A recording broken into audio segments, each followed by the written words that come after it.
আমি নিয়ে চলেছি সেই আমাদের ভাইরাল বয় আমাদের রবিদাকে, আমাদের র্যাম্বো।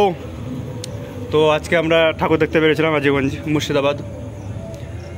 অনেক কিছু দেখলাম, তার মধ্যে রবিদা একটু কিছু এক্সপ্লোর করবে, কারণ ওর এইসব বিষয়ে একটু এক্সট্রা নলেজটা বেশি, বোঝানোর ক্ষমতাটা একটু বেশি।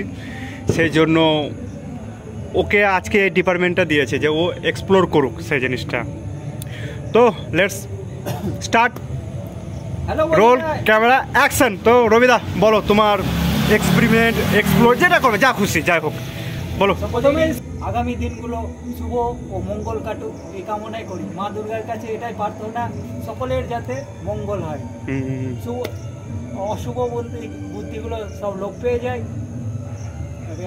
তো রবিদা আজকে মানে কোনো কিছু মেসেজ বা কিছু একটা কি কি দেখা হলো এবং নিত্য নতুন কি দেখা হয়েছে? কোনো মেসেজ বা কিছু দেওয়ার আছে কি? বলো কিছু বলো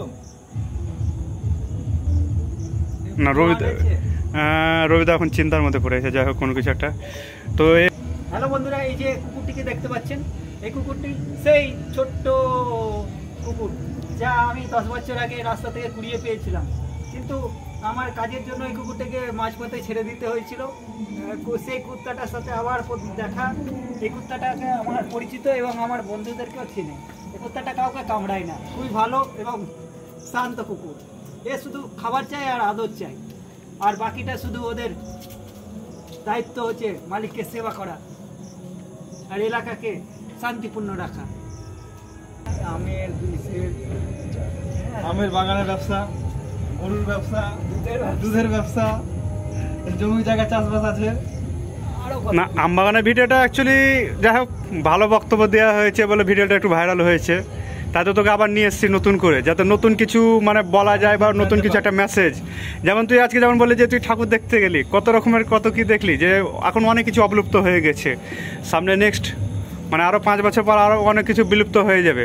সেটাই এই যে সেই যে কুকুরটা যে তুই 10 বছর আগে ছেড়ে এসেছিলিস, দেখ আবার তোর কাছে ফিরে এসছে।